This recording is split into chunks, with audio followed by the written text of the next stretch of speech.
Bab 4. Ibuku mengajariku bertarung dengan banteng. Kami melaju menembus malam di sepanjang jalan pedesaan yang gelap. Angin berulang kali mengguncang Kamaro. Hujan melecut ke depan. Entah bagaimana, ibuku bisa melihat jalan, tapi dia tetap menjejakkan kaki pada pedal gas.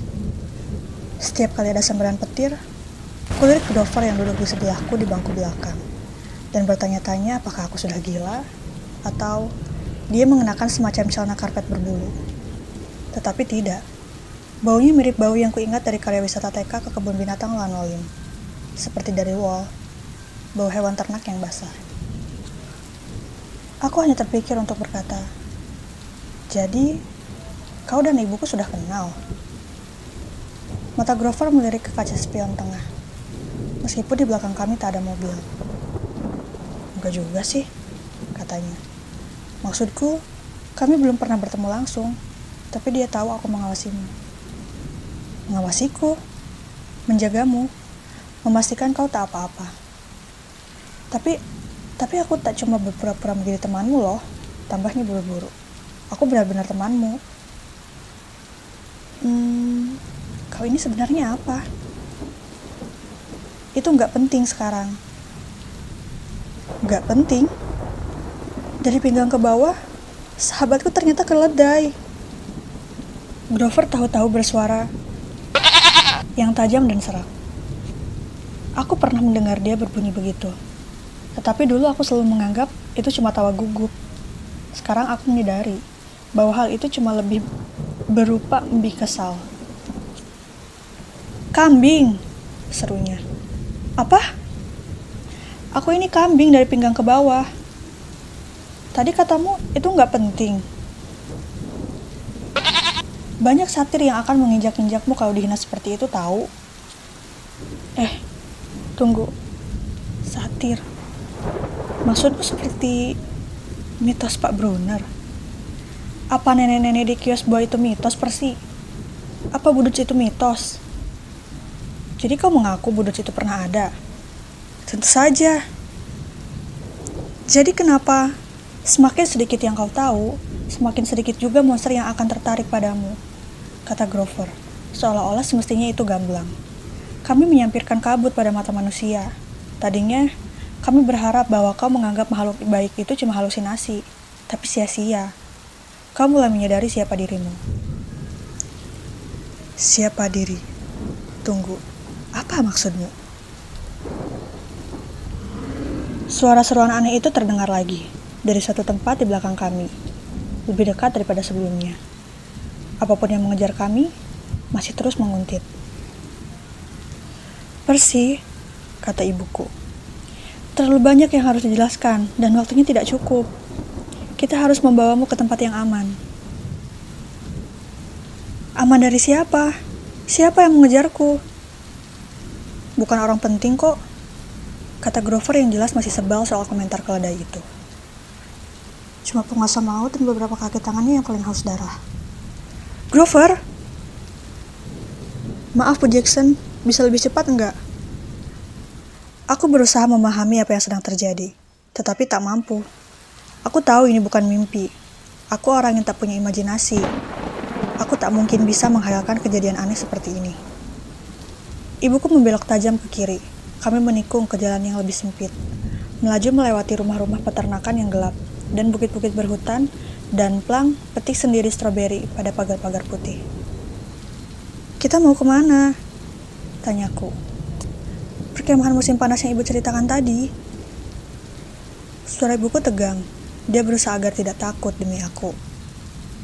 "Ayahmu ingin kau ke sana." "Tapi ibu nggak ingin aku ke sana." "Tolong sayang." Ibuku memohon. "Ini sudah cukup sulit. Cobalah mengerti. Kau sedang terancam bahaya." "Karena ada nenek-nenek yang menggunting benang." "Itu bukan nenek-nenek," kata Grover. "Itu ketiga Moire. Kau tahu apa artinya bahwa mereka muncul di depanmu. Mereka hanya melakukan itu kalau kau akan... kalau seseorang akan mati." "Wah, kau bilang kau?" "Enggak, Aku bilang seseorang? Maksudmu kau, tepatnya aku. Maksudku seseorang, bukan kau. Anak-anak, kata ibuku. Dia memutar kemudi tajam ke kanan. Dan sekilas, kulihat sosok yang dihindarinya dengan membelok. Sosok gelap mengepak-ngepak yang kini hilang dalam badai di belakang kami. Apa itu tadi? Tanyaku. Kita sudah hampir sampai, kata ibuku tak menggubris pertanyaanku. 1,5 kilometer lagi, semoga.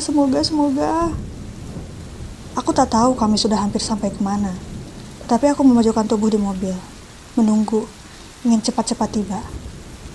Di luar tak ada apa-apa selain hujan dan gelap, jenis daerah pedesaan kosong yang ada di ujung Long Island. Aku memikirkan Budots, dan ketika dia berubah menjadi makhluk bergigi tajam dan bersayap kulit, tangan dan kakiku langsung lemas, akibat rasa ngeri yang terlambat datang. Dia memang bukan manusia. Waktu itu dia memang ingin membunuhku. Lalu, aku teringat Pak Brunner dan pedang yang dilemparnya kepadaku. Sebelum aku sempat menanyakan hal itu kepada Grover, bulu kuduku berdiri. Ada kilas cahaya menyilaukan. Dor! Dan mengguncang lahan. Dan mobil kami meledak. Aku ingat diriku terasa tak berbobot. Seolah-olah aku diremukkan, digoreng, dan disemprot sekaligus. Aku mengangkat kening yang menempel pada bagian belakang kursi pengemudi dan berkata, "Aduh, Percy," jerit ibuku. "Aku nggak apa-apa." Aku berusaha mengusir rasa pusing. Aku belum mati. Mobil tidak benar-benar meledak. Kami ternyata selip ke selokan. Kedua pintu di sisi pengemudi bersandar pada lumpur. Atap terbelah pecah seperti cangkang telur, dan hujan mengalir masuk. Petir. Itu satu-satunya penjelasan. Kami tersambar petir, sehingga keluar dari jalan. Di sebelahku, di bangku belakang, ada onggokan besar yang tak bergerak. Grover! Dia melorot di kursi. Darah menetes dari sudut bibirnya. Aku mengguncang panggulnya yang berbulu. Berpikir, tidak, meskipun kau hewan ternak, kau sahabatku dan aku tak ingin kau mati. Lalu dia mengerang, makanan. Dan aku pun tahu bahwa masih ada harapan. Percy, kata ibuku. Kita harus... Suaranya menghilang. Aku menoleh ke belakang. Dalam sambaran kilat melalui kaca belakang yang terciprat lumpur, kulihat sebuah sosok yang terseok-seok ke arah kami di bahu jalan. Melihatnya membuat kulitku merinding. Siluet seseorang yang bertubuh besar seperti pemain football. Sepertinya dia memegangi selimut di atas kepala. Bagian atas tubuhnya gembung dan kabur. Karena tangannya terangkat, dia kelihatan seolah-olah punya tanduk.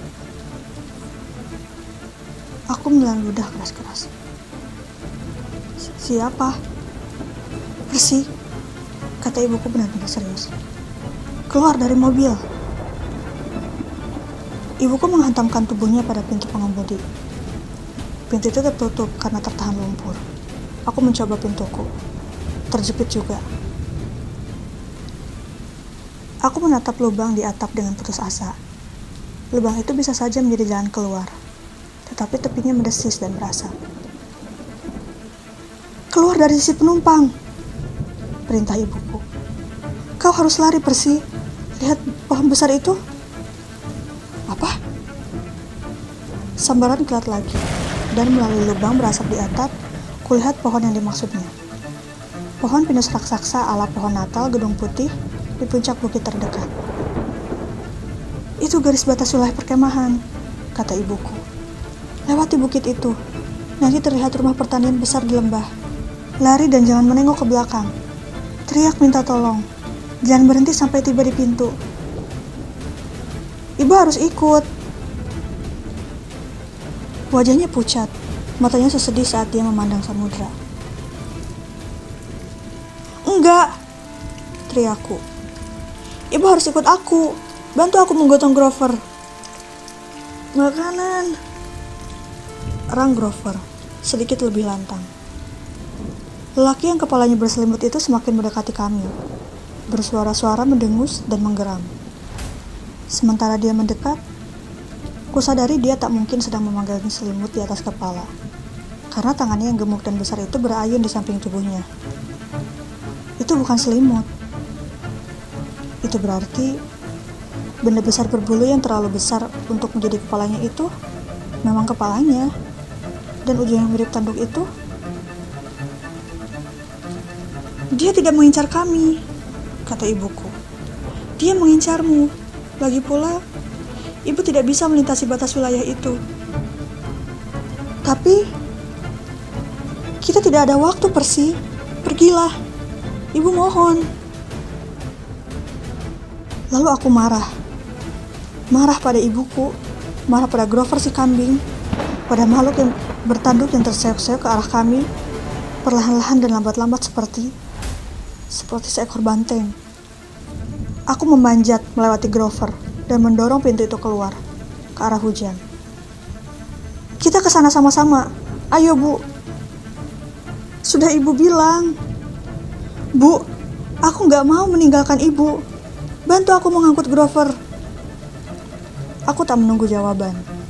Aku memanjat keluar sambil menyeret Grover dari mobil. Ternyata dia sangat ringan. Tetapi aku tak mungkin bisa menggotongnya terlalu jauh jika ibuku tak membantuku. Bersama-sama, kami menyambirkan lengan Grover pada bahu dan mulai tertatih-tatih mendaki bukit, melalui rumput basah setinggi pinggang. Saat menoleh ke belakang, itu pertama kalinya aku melihat si monster dengan jelas. Tinggi tubuhnya paling sedikit 2 meter. Lengan dan kakinya seolah-olah berasal dari sampul majalah Muscle Man, tonjolan bisep dan trisep dan seps lainnya. Semuanya dijejalkan seperti bola bisbol di bawah kulit yang dililit urat darah. Dia tak mengenakan pakaian, kecuali baju dalam tepatnya. Celana dalam putih cerah yang mungkin sebenarnya menggelikan, tetapi bagian atas tubuhnya demikian menakutkan. Bulu kasar warna coklat dimulai sekitar pusar dan semakin lebat saat mencapai bahu. Lehernya merupakan kumpulan otot dan bulu yang menopang kepala raksasa. Di kepalanya ada moncong sepanjang lenganku, lubang hidung beringus yang dihiasi cincin kuningan berkilau, mata hitam yang kejam, dan tanduk hitam putih raksasa. Ujung tanduk itu sangat tajam. Runcing pensil listrik saja tak mungkin bisa meruncingkan setajam itu. Jelas aku kenal monster itu. Dia ada di dalam salah satu cerita pertama yang dikisahkan Pak Brunner kepada kami. Tetapi dia tak mungkin benar-benar ada. Aku mengerjap-ngerjapkan mata mengusir hujan. Itu anak Pasipe, kata ibuku. Andai ibu tahu seberapa mereka yang membunuhmu. Tapi dia si Minot, jangan ucapkan namanya. Ibuku memperingatkan.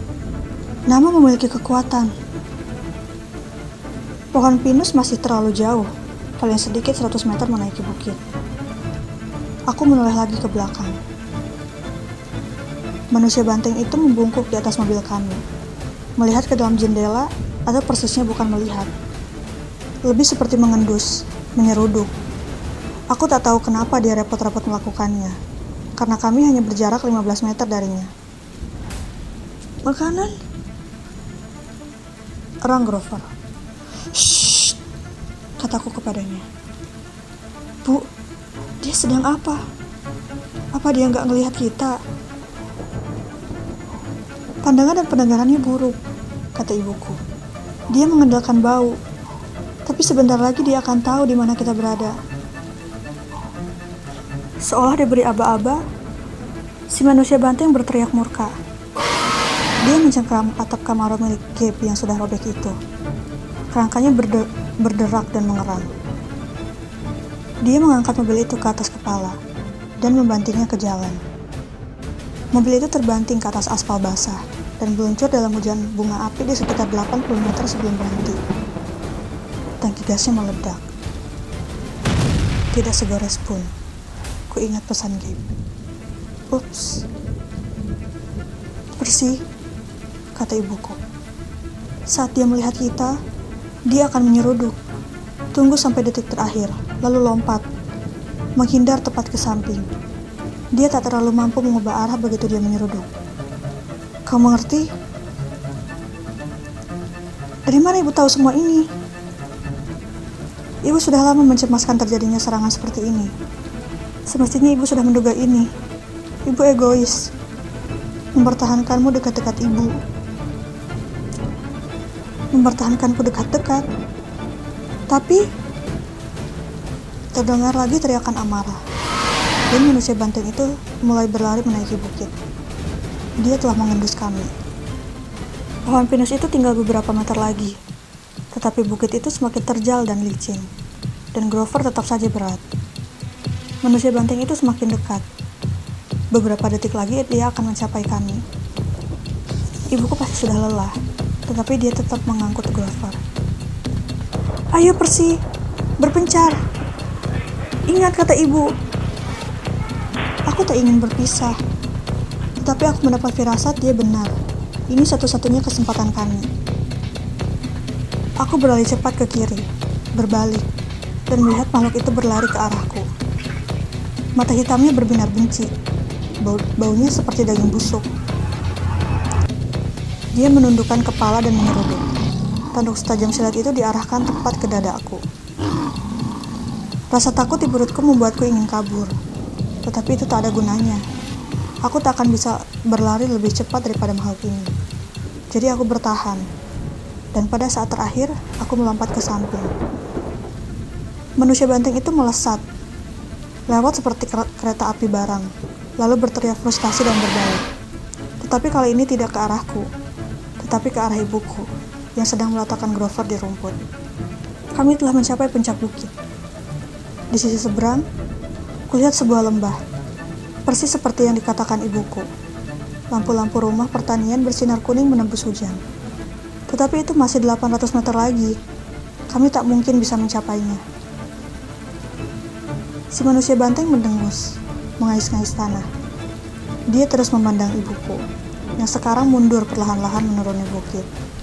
Kembali ke arah jalan. Berusaha memancing itu menjauhi Grover. Lari Percy! Perintahnya. Ibu tak bisa masuk lebih jauh. Lari! Tapi aku hanya berdiri di situ, membeku ketakutan. Sementara monster itu menyeruduknya. Ibuku berusaha menyamping, seperti yang diperintahkannya kepadaku. Tetapi si monster sudah memetik pelajaran. Tangannya terjulur dan menyambar leher ibuku saat ibuku berusaha menyingkir. Si manusia banteng mengangkatnya, sementara ibuku meronta-ronta. Menendang-nendang dan memukul-mukul udara. Ibu! Dia menatap mataku, berusaha mengeluarkan satu kata terakhir. Lari! Lalu, dengan geram murka, monster itu mempererat cengkramannya pada leher ibuku.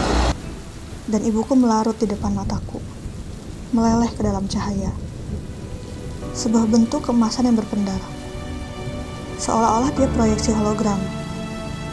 Lenyap menyilaukan, dan dia tahu-tahu saja lenyap. Tidak! Amarah menggantikan rasa takutku. Kekuatan baru pun membakar kaki dan tanganku. Gejolak energi yang sama dengan yang kuperoleh saat Budos menumbuhkan cakar. Dengan gaya mengancam, si manusia banteng menghampiri Grover yang tergeletak tak berdaya di rumput. Monster itu membungkuk, mengendus-endus sahabatku, seolah-olah dia akan mengangkat Grover dan membuatnya melarut juga. Aku tak mungkin membiarkan itu terjadi. Aku menanggalkan jas hujanku yang berwarna merah. Hei! Teriakku sambil melambai-lambaikan jaket itu, sambil berlari ke samping monster itu. Hei bodoh! Daging cincang!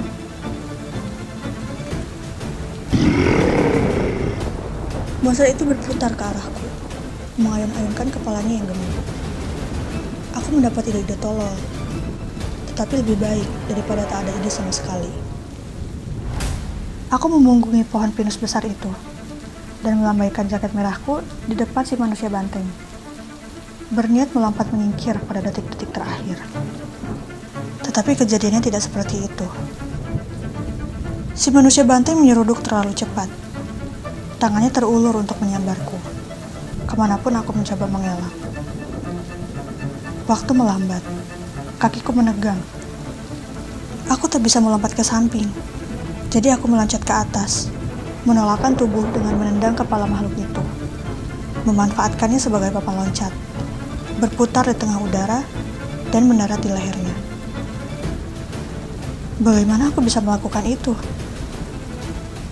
Aku tak sempat memikirkannya. 1 milidetik kemudian, kepala monster itu menabrak pohon dan benturannya nyaris membuat gigiku tanggal. Si manusia banteng terhuyung-huyung, berusaha membuatku jatuh. Aku mengunci tanganku di sekeliling tanduknya, berusaha agar tidak terlempar. Guntur dan kilat masih menyambar-nyambar. Hujan masuk ke mata. Bau daging busuk menyengat lubang hidung. Monster itu berguncang-guncang dan melompat-lompat seperti banteng rodeo. Semestinya dia mundur saja ke pohon dan menjepitku hingga gepeng. Tetapi, aku mulai menyadari bahwa makhluk ini hanya punya 1 gigi perseneling, yaitu maju. Sementara itu, Grover mulai mengerang di antara rumput. Aku ingin membentaknya agar tutup mulut. Tetapi dalam keadaan terlontar-lontar begini, jika aku membuka mulut, lidahku pasti tergigit. Makanan. Si manusia banteng berputar ke arahnya, mengais-ngais tanah lagi, dan bersiap-siap menyeruduk. Aku teringat bagaimana dia mencekik habis nyawa dari tubuh ibuku, membuatnya menghilang dalam denyir cahaya. Murka pun mengisi diriku, seperti bahan bakar beroktan tinggi. Aku menggenggam 1 tanduk dengan kedua tangan, lalu menarik ke belakang dengan segenap tenaga. Monster itu menegang, mendengus kaget, lalu tas. Si manusia banteng berteriak dan melontarkanku ke udara. Aku terjengkang di rumput. Kepalaku terbentur batu. Ketika aku duduk, pandanganku kabur. Tetapi di tanganku ada tanduk. Senjata tulang bergerigi seukuran pisau. Monster itu menyeruduk. Tanpa berpikir, aku berguling ke samping dan bangkit berlutut. Sementara monster itu lewat, aku menghujamkan tanduk patah itu tepat di sisi tubuhnya, di bawah tulang rusuknya yang berbulu. Manusia banteng itu menggeram kesakitan. Dia mengayun-ayunkan tangan, mencakar-cakar dadanya, dan mulai hancur tidak seperti ibuku, dalam denyir cahaya keemasan. Tetapi pasir yang buyar, tertiup segumpal-segumpal oleh angin, sama seperti cara budut terbuyarkan. Monster itu menghilang. Hujan sudah berhenti. Badai masih bergemuruh, tetapi hanya di kejauhan. Badanku bau seperti ternak, dan lututku gemetar. Kepalaku terasa seperti akan pecah. Aku lemas dan takut, dan gemetar akibat duka. Aku baru saja melihat ibuku menghilang. Aku ingin berbaring dan menangis. Tetapi masih ada Grover yang perlu bantuanku. Aku berhasil menariknya berdiri dan terhuyung-huyung turun ke lembah, ke arah lampu rumah peternakan. Aku menangis, memanggil-manggil ibuku. Tetapi aku tetap memegangi Grover. Aku tak akan melepaskannya. Hal terakhir yang kuingat adalah roboh di beranda kayu, menatap kipas angin di langit-langit yang berputar-putar di atasku. Ngengat yang berterbangan mengelilingi cahaya kuning, dan wajah tegas seorang pria berjenggot yang tampak tak asing, dan seorang gadis cantik. Rambutnya pirang ikal, seperti rambut putri raja. Mereka berdua memandangku dari atas, dan gadis itu berkata, "Dialah orangnya, pasti dia." "Diam, Annabeth," kata lelaki itu. Dia masih sadar bahwa dia masuk.